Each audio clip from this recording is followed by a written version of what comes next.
So today, we are looking at something massive that the US military is doing right now in Cuba. We have been focused on the Middle East, but the real fire started after the US operation that took out Nicolas Maduro in Venezuela on January 3rd, 2026. Almost overnight, Cuba's main oil supply from Caracas got completely cut off. That sweet crude is gone, and right now the island's energy grid is in a total death spiral. We are talking about blackouts stretching 20+ hours a day. Buses have been stopped. Hospitals are scrambling.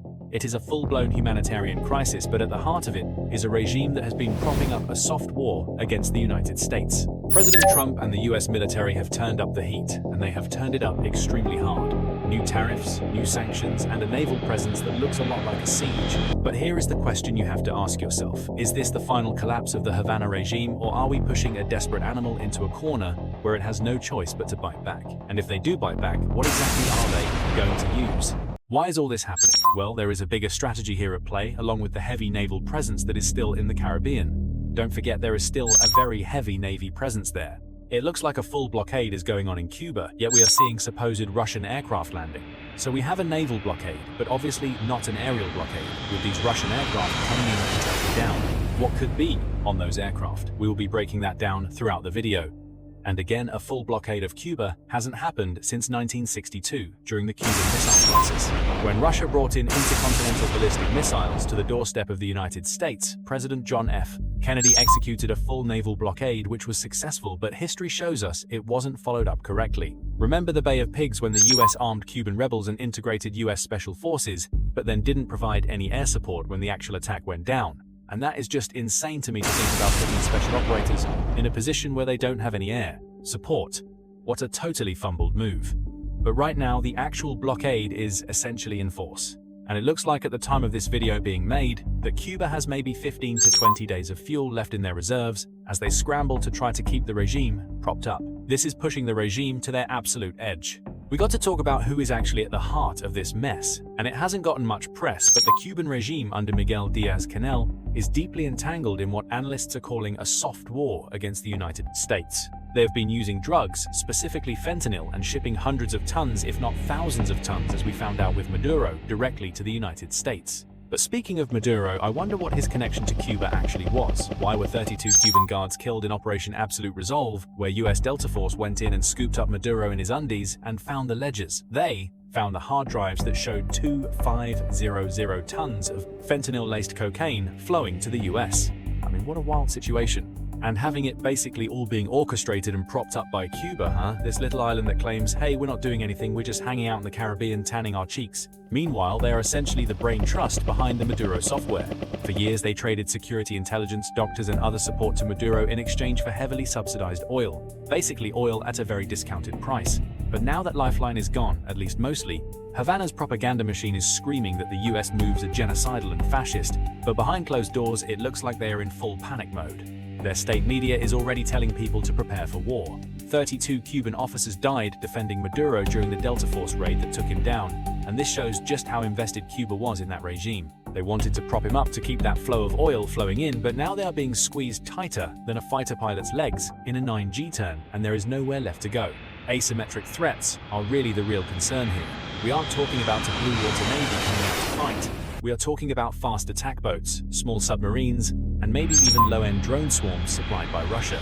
I mean, is that what Russia is bringing in now to try to help prop up and support that Cuban regime? And again, when we go back and think about the strategy, what we learned from Carvajal, basically the former spy chief for Venezuela, is that there were dozens of meetings between Maduro, Cuba, Russia.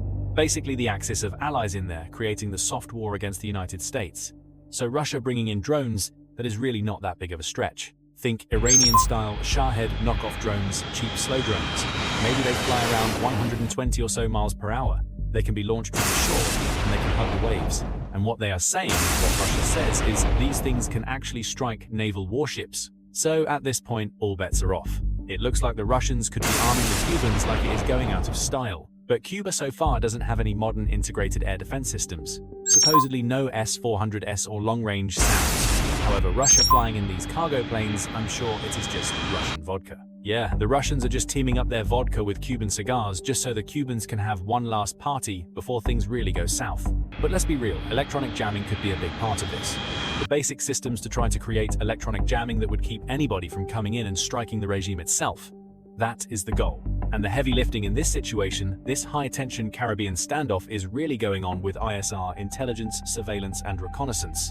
Prior to Maduro going down, we saw multiple MQ-4 flights, but don't sleep on the RQ-170 Sentinel that was also used on the raid against Maduro. This is a stealth ISR platform, an absolute reconnaissance beast. It is perfect for this theater right now, because it is basically a flying wing design with no vertical surfaces, making it very stealthy, and the sensors are extremely advanced. It is powered by a single General Electric F-118 turbofan, cruises at about 500 miles per hour, and can stay airborne for about 24 hours. Its whole game is staying invisible while mapping ship movements, tracking fast boats, and basically doing that 24/7. And let's be honest, probably tracking the mistresses of the president at this point. I mean, right now the mistresses of the Cuban regime are probably calling the RQ-170 down. But when you need something that can transition to strike, think about the MQ-9. The RQ-170 is great, but it isn't made for strike purposes. The Reaper steps up with a Honeywell turboprop, delivering about 900 shaft horsepower, carrying a combat loadout of Hellfires. It loiters with a mix of sensors and weapons, ready to go from watcher to shooter in a split second. These two platforms are essentially Batman and Robin, vying for who gets to be the hero if this blockade goes kinetic. But a naval blockade is great only if you back it up with force. Tomahawk cruise missiles are ready to rock basically at all times on the carrier strike group. Those could be launched to strike key parts of the regime if these talks fall apart and Russia's influence starts to get bigger. We are talking about 1,000 nautical mile reach, ideal for fixed targets and port facilities. Then you have SM-6 missiles for anti-air and anti-surface work, integrated with E-2D Hawkeyes that can literally target weapons that are already in flight.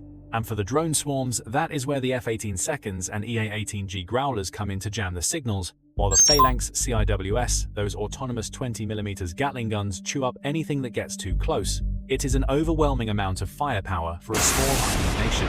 But here is the question you have to ask yourself. Is this massive toolbox actually there to force a diplomatic deal? Or are we just waiting for one speedboat to cross the red line so we can turn the lights out in Havana permanently? So let's move to a part of the video called 4D chess. Russia and China are already screaming that the blockade is illegal, and they could threaten to escalate this to support Havana at any point. Oil markets would obviously spike on the news, even though, let's be honest, there isn't much actual legit oil flowing into Cuba right now, so that threat is really kind of hollow. The real danger here isn't oil prices, it's a regime collapse that risks creating a massive power vacuum and sending a flood of refugees straight toward the Florida coast. We are seeing some de-escalation attempts through Mexico-brokered talks because Mexico has been saying they will step up and give strategic oil supplies to Cuba. That has caused a massive rift between Mexico and the Trump administration, with the US doubling down and saying that new tariffs will be slapped on any nation giving oil to Cuba. Why is that happening? Well, the Trump administration has basically highlighted to the world that Cuba was the engine behind that soft war with the United States. But behind closed doors, the US is obviously negotiating, basically telling Diaz-Canel to make a deal before it is too late. It is a high-stakes game of chicken. The US is betting that the regime loves power more than it loves its principles. But looking at the history of stubborn dictatorships, you have to wonder, will they fold to save their skins, or will they burn the whole island down just to rule over the ashes? Let's move to the realistic, hypothetical situation. So let's say the blockade is just completely locked in, and US carriers and destroyers are holding the cordon 80 to 100 nautical miles off the coast. Havana's fuel tanks are completely dry, which is going to happen in about 15 to 20 days from the time of this video being made. In desperation, the regime greenlights a breakout. We are talking about 15 to 20 fast attack boats loaded with RPGs and machine guns, plus those Shahed-type drones that can be launched from shore sites to go after any US naval assets. They would likely be all aiming for a single naval asset, potentially a destroyer loaded out with an Aegis combat system. But here is the thing: they would see it coming a mile away. Above, an RQ-170 Sentinel would be watching this boat swarm get ready as it prepares to depart from Cuba itself. That drone swarm would lift off, and the RQ-170 would feed clean data imagery to the actual carrier. They would blast off EA-18Gs and F-18 Seconds. Hopefully the F-18 Seconds would be loaded down with anti-drone rockets. The EA-18G would be pinching the swarm, basically shutting that thing down with electronic attacks, frying their connections, while the F-18 Strikers actually take down the fast boats with laser-guided rockets. It would be over before the Cubans even cleared the horizon. But looking at a scenario like this, where a desperate swarm runs into a wall of electronic warfare, you have to ask, Is this even a battle, or is it just a very expensive execution? What do you think happens with Cuba? Do you think it goes to a kinetic conflict, or do you think the regime just crumbles from within? Let me know what you think in the comments below. Follow me on X, follow me on Instagram. I'm posting there pretty much every day. And then pop to the link in the description for Patreon. I'm doing a live stream at least once a week. If you want to see me live, go ahead and join on Patreon. Would love to have you there. And then watch one of these videos that pops up right here. That's basically the best compliment you can give me. This is Ryan, also known as Max Afterburner, signing off.